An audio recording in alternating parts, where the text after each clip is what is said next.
Welcome. গত লেকচারে আমরা দেখেছি কিভাবে ওয়ালেসি ব্যবহার করে এভোলিউশনারি অ্যালগরিদম রান করতে হয়। গত লেকচারে 50টি জেনারেশনের টোটাল 2500 সলিউশনের আমরা পারফরম্যান্স টেস্ট করে দেখেছি। আজকে আমরা ওয়ালেসি সিলেকশনের মাধ্যমে এই 2500 সলিউশনকে অ্যানালাইজ করব, এদের ক্যারেক্টারিস্টিক্স বোঝার চেষ্টা করব এবং সর্বশেষে আমরা বেস্ট যেই সলিউশন সেগুলোকে আউটপুট দেওয়ার চেষ্টা করব। তো শুরুতে আমাদেরকে এই ড্র প্যারালাল কোঅর্ডিনেট প্লট এটিকে ক্লিক করে দিতে হবে, তাহলে হচ্ছে আমাদের এই প্যারালাল কোঅর্ডিনেট প্লটটা এখানে প্লট হবে। ওয়ালেসি আমাদেরকে বেশ কিছু অপশনস দিচ্ছে, যেটার মাধ্যমে আমরা এই প্যারালাল কোঅর্ডিনেট প্লট অর্থাৎ এই 2500 সলিউশনকে অ্যানালাইজ করতে পারবো। তো আমি এখানে দুইটা প্রসেস দেখাবো। একটা হচ্ছে প্যারেটো ফ্রন্ট সলিউশনস, অর্থাৎ এখানে লাস্ট জেনারেশনের যেই সলিউশনগুলো সেই সলিউশনগুলোকে দেখাচ্ছে।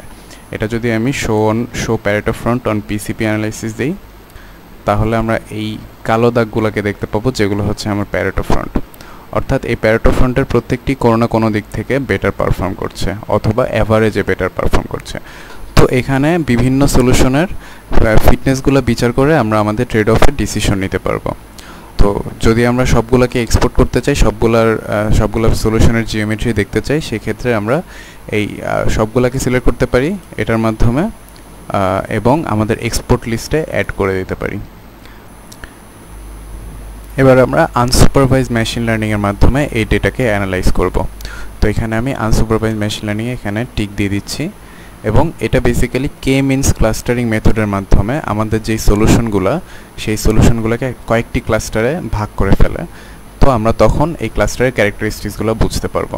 তো এই ক্ষেত্রে আমাদের জেনারেশন টু ক্লাস্টার আমরা হচ্ছে 49th জেনারেশন অর্থাৎ লাস্ট জেনারেশনের সবগুলোকে ক্লাস্টার করতে যাচ্ছি। এবং কয়টা ক্লাস্টার, সেক্ষেত্রে আমি 4টা ক্লাস্টার দিচ্ছি এবং প্যারেটো ফ্রন্ট কি শুধুমাত্র এই জেনারেশনের ক্ষেত্রে কাজ করবে। তো এটা যদি আমি রান করি, তাহলে আমরা দেখব যে আমাদের যেই লাস্ট জেনারেশনের সলিউশনগুলো সেই সলিউশনগুলোকে 4 ভাগে ভাগ করে দিয়েছে। তো এটাকে আমি যদি শো অন পিসিপি দেই, তাহলে আমি আরও বেটার এটাকে বুঝতে পারবো। যেমন দেখা যাচ্ছে যে ইয়েলো ক্লাস্টারটা শুধুমাত্র ফিটনেস অবজেক্টিভ 2 এর ক্ষেত্রেই ভালো পারফর্ম করছে, কিন্তু ফিটনেস অবজেক্টিভ 1 এবং 3 এর ক্ষেত্রে খুবই বাজে পারফর্ম করছে। কিন্তু অন্যদিকে গ্রিন যেই ক্লাস্টারটা সেই ক্লাস্টারটা ফিটনেস অবজেক্টিভ 1, 2 এবং 3 এর দিক থেকে মোটামুটি পারফর্ম করছে।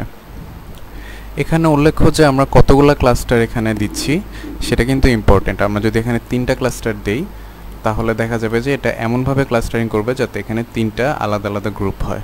যদি আমরা এখানে 5টা বা 6টা ক্লাস্টার দিই, সেক্ষেত্রে সেটাও বিচ্ছিন্ন হয়ে যাবে। এখানে 5টা আলাদা আলাদা ক্লাস্টারিং দেখাচ্ছে। তো এটাকে যদি আমি শো অন পিসিপি দিই, তাহলে এখানে বুঝতে পারবো যে ঠিক আছে, রেডটা একদম অ্যাভারেজ সবগুলোর ক্ষেত্রে ইকুয়ালি কাজ করছে। পিঙ্কটা এই 1 এবং 3 এর ক্ষেত্রে একটু ওয়ার্স পারফর্ম করছে, কিন্তু 2 এর ক্ষেত্রে বেটার পারফর্ম করছে। তো এই কে মিনস অ্যানালাইসিসের মাধ্যমে আমরা আসলে ডিসিশন নিতে পারি যে আমরা কোন ফিটনেস অবজেক্টিভটাকে প্রাধান্য দিব এবং কোনটাকে কম প্রাধান্য দিব। এখন আমরা এই ক্লাস্টারগুলোর জিওমেট্রিকে আউটপুট দিতে চাই, অর্থাৎ এক্সপোর্ট করতে চাই, যাতে আমরা এই জিওমেট্রিগুলোকে দেখতে পারি। তো সেই ক্ষেত্রে আমি হচ্ছে এই ক্লাস্টারগুলোর যে representative C2, C3, C1, C4, C5 এগুলোকে হচ্ছে এক্সপোর্ট লিস্টে অ্যাড করে দিব, এরপরে এক্সপোর্ট করে দিব। তো এক্সপোর্ট করা হলে এখানে এক্সপোর্ট হচ্ছে, এক্সপোর্ট করা হলে আমরা রাইনোতে গিয়ে দেখতে পারবো যে এই ডাব্লিউ ফিনোটাইপসের মাধ্যমে এই 5টা জিওমেট্রি আমরা পাচ্ছি। তো এই জিওমেট্রিটাকে দেখার জন্য আমরা ডিস্ট্রিবিউট টু গ্রিড এই কম্পোনেন্টটা ব্যবহার করব। এটা হচ্ছে আমাদেরকে একটা গ্রিডে এই সবগুলো সলিউশনটাকে দেখাবে। তো সেক্ষেত্রে আমি ডাব্লিউ ফিনোটাইপসটা এখানে কানেক্ট করে দিচ্ছি, ফিটনেস ভ্যালুটা কানেক্ট করে দিচ্ছি এবং এটাকে যদি প্রিভিউ দেই, তাহলে অলরেডি আমরা এখানে দেখতে পারবো, কিন্তু এখানে আমাদের একটু ঠিক করতে হবে। তো আমরা সেল সাইজগুলোকে চেঞ্জ করে দিচ্ছি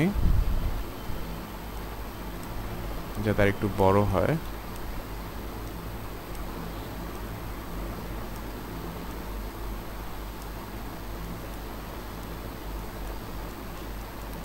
এবং যেহেতু আমরা ফিনোটাইপসের মধ্যে এই দুইটা জিনিসও ইনপুট হিসেবে দিয়েছি, তো এখানেও সেই দুইটা জিনিসকে আমরা মেশ হিসেবে আউটপুট হিসেবে পাবো।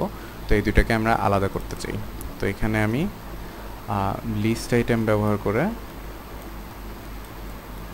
একটাকে সিলেক্ট করলাম এবং এটাকে মুভ করে দিব।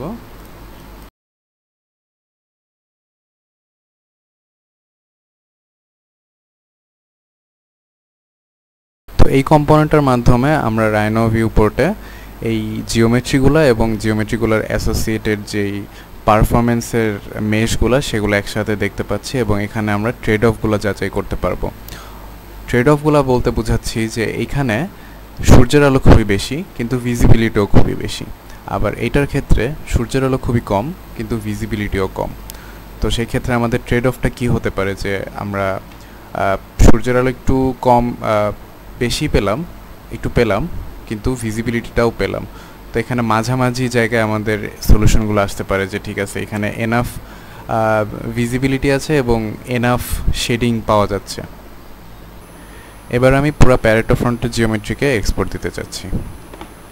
তো সেই ক্ষেত্রে আমি ওয়ালেসিতে সিলেকশনে গিয়ে ড্র প্যারালাল কোঅর্ডিনেট প্লট দিচ্ছি এবং প্যারেটো ফ্রন্ট সলিউশনটাকে সিলেক্ট করে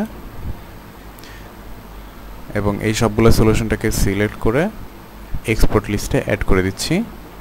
এরপর আমি এক্সপোর্ট করে দিচ্ছি। তো এখানে দেখছি যে আমার 50টা সলিউশন এক্সপোর্ট হচ্ছে।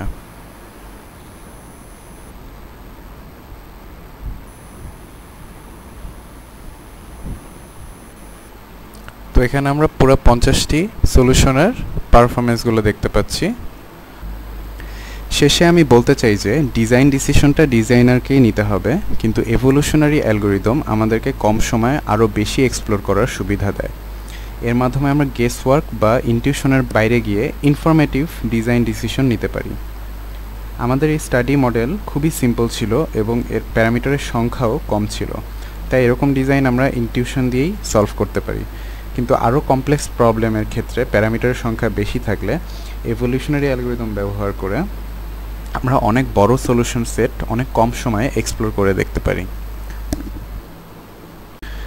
এই লেকচারে আমরা ওয়ালেসের কোর যে কম্পোনেন্ট সেই কম্পোনেন্টগুলো দেখেছি, কিন্তু ওয়ালেসের আরও বেশ কিছু ফিচার্স আছে। ইনডেপথ যদি আপনারা কেউ জানতে চান তাহলে ওয়ালেসের ওয়েবসাইট ভিজিট করুন।